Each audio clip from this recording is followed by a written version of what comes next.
Iya, kita lanjut dulu lah, Mas Nyarwi. Anda melihat nggak sih bahwa sebenarnya memang ada kemungkinan tidak antara Golkar ini kemudian bisa merapat juga ke PDIP? Nah, maka kalau kita lihat kok agak pesimis ya saya ya melihatnya. Ya, kalau dikatakan kemungkinan ya, ya tadi Bang Doli kan mengkonfirmasi ya, pun ada berbagai kemungkinan itu. Tapi namanya bisa terakhir terjadi. tuh PDIP disebut tuh. Ya, tapi kan kita lihat begini Maria ya.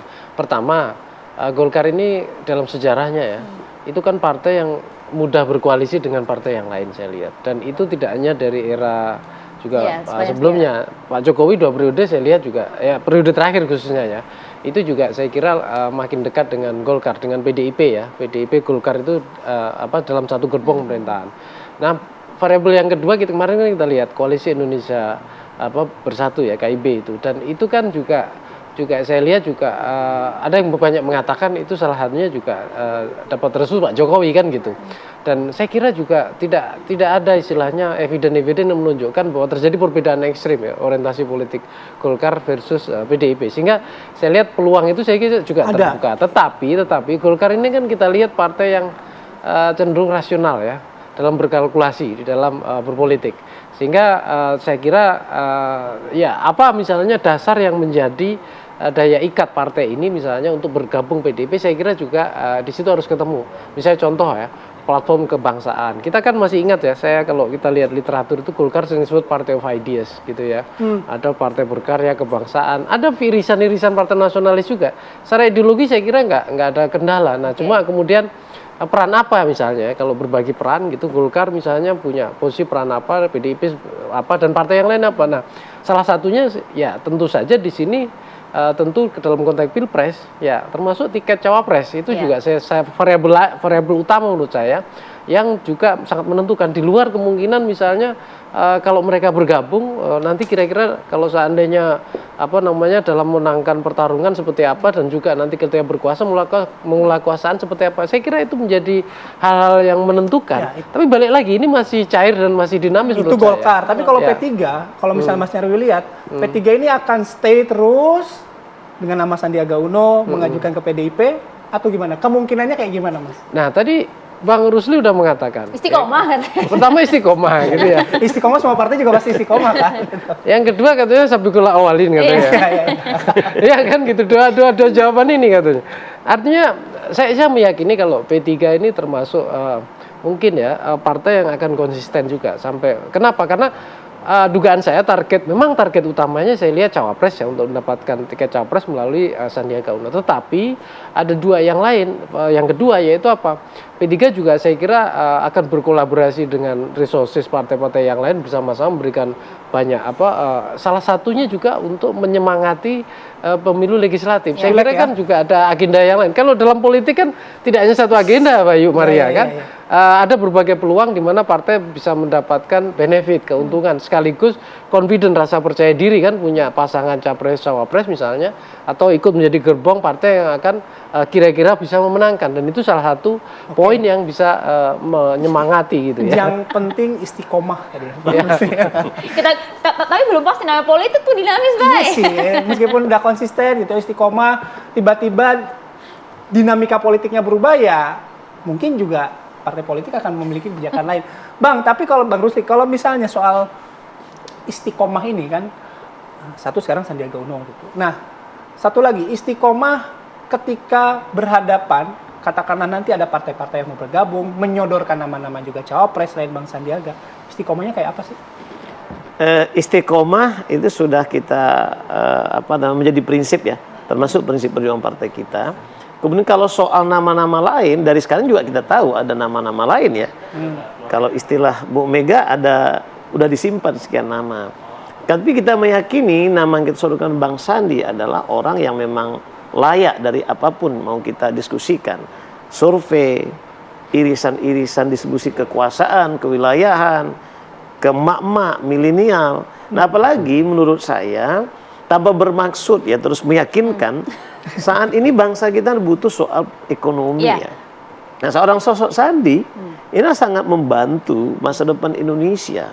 Yang beliau praktisi ekonomi, Dan ternyata ketika memegang pariwisata Ya. dan ekonomi kreatif ini berapa lapangan kerja Oke. tercipta? Kami sudah tangkap sih sebenarnya maksud ini tentu nama Sandi dari P3 ini sudah cukup firm sekali untuk kemudian dijadikan sebagai pendamping. Tapi tadi bahasanya kami masih terus meyakinkan begitu ya. Kalau tadi ada pantun, saya mau kasih pertanyaan juga dengan sebuah pantun nih Bang. Dia udah siap. Ya baik, saya Jawaban sudah. pertanyaannya begini Bang, pergi ke Tarakan buat lihat candi. Cakep. Ya kan, paling enak sambil makan tape. Cakep. P3 sudah tawarkan nama Sandi. Cakep. Betulkah Restu Bumega belum sampai? Ya. Kita serahkan, kita yakin Pak Mardiono berunding dengan Bu Mega dan partai-partai lainnya. Karena itu saya ingin pantun juga. Oke, baik. Untuk bangsa ini gitu ya. Pergi ke pasar Impres di Simpang 4. Cakep. Ya, kalau di Riau Suai. Oh, ya. Untuk membeli baju dan jamu. Cakep. Semoga insya Allah terpilih presiden yang hebat 2024 untuk Indonesia lebih maju dan makmur. Amin. Masya Allah. Oke, baiklah. Nampaknya sampai detik ini masih meyakinkan sih. Iya, meyakinkan gitu ya. Tapi ya mudah-mudahan juga mendapatkan respon yang diyakinkannya, yakin nggak gitu. Oke, Bang Doli. Satu lagi, kalau dari penjelasan Bang Doli tadi sudah firm gitu ya, dengan segala kalkulasi, Golkar sudah melihat akan seperti apa dinamikanya. Ketika Bang Doli menyebutkan tadi mungkin ada 2 saja, mungkin ada 3, mungkin ada 4. Nah, apakah misalnya 2, 3, 4 ini sampai sekarang Golkar masih istiqomah konsisten gitu? Pak Erlangga ini Dengan harus nama tetap Erlangga. jadi capres. Ya, pertama di dalam menghadapi pemilu, terutama pilpres, saya kira ada beberapa variabel yang pasti akan menjadi pertimbangan bagi partai-partai politik, terutama ketua umum partai politik. Ya. Yang pertama, walaupun memang ini sering orang mengatakan klise gitu ya, tetapi menurut saya tetap penting pertemuan atau bertemunya terjadinya kerjasama dan bangun koalisi antara partai politik itu karena memang punya kesamaan visi dan konsepsi tentang Indonesia di masa yang akan datang setidaknya 5-10 tahun yang ke depan gitu. Itu yang tentu saya kira menjadi perundingan awal membangun platform bersama tentang bangunan Indonesia ke depan yang harus lebih baik, lebih maju dan seterusnya. Nah, yang kedua adalah ini yang sangat praktis. Ya, orang berkoalisi bekerjasama ingin menang, nggak ada orang yang bekerjasama ingin kalah. Gitu. Itu dia maksudnya. Jadi Bang. pertimbangan kekuatan antar partai politik, figur yang dicalonkan, itu harus akan menjadi pertimbangan. Kalau tadi misalnya cocok antara tadi yang disampaikan Mas siapa tadi pengamat kita ini, itu kan bicara tentang platform, ya ketemunya di mana gitu. Nah, ini yang terus pasti akan terus dirundingkan. Nah, yang ketiga adalah ini yang sering juga luput dibicarakan. Jangan lupa bahwa 2 periode ini termasuk 2024, Pileg dan Pilpres itu dilaksanakan dalam hari yang sama. Jadi terutama buat ketua partai politik ya, dia pasti akan membicarakan bukan hanya sekedar Pilpres saja, tapi ada kaitannya dengan Pileg. Sejauh mana ada korelasi antara pencalonan siapa yang dicalonkan oleh partai politik itu dengan bagaimana meningkatkan juga perolehan kursi di DPR. Nah, ini yang tentu akan menjadi pertimbangan. Nah, buat Golkar. Ya, oke, jadi pertimbangan dan juga masih ada kalkulasi yang pasti sekarang partai-partai juga pasti sangat istiqomah tadi ya untuk menuju Pilpres 2024 begitu. Jadi pertanyaan pagi hari ini apakah Ya, Bang, singkat, Bang. Ya, buat Golkar sampai sekarang kita belum merubah keputusan ya.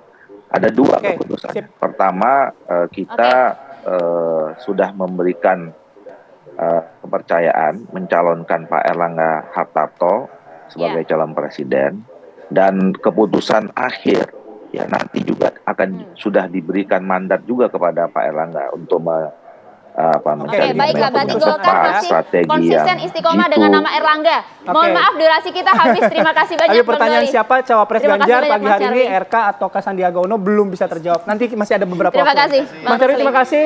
Bang Rusli, terima kasih. Bang Doli juga terima kasih atas waktunya. Ini akhir perjumpaan di Apa Kabar Indonesia Pagi. Terima kasih, saya Bayu Andrianto. Saya Marisa pamit. Kita jumpa lagi esok hari. Terima kasih. Sampai jumpa.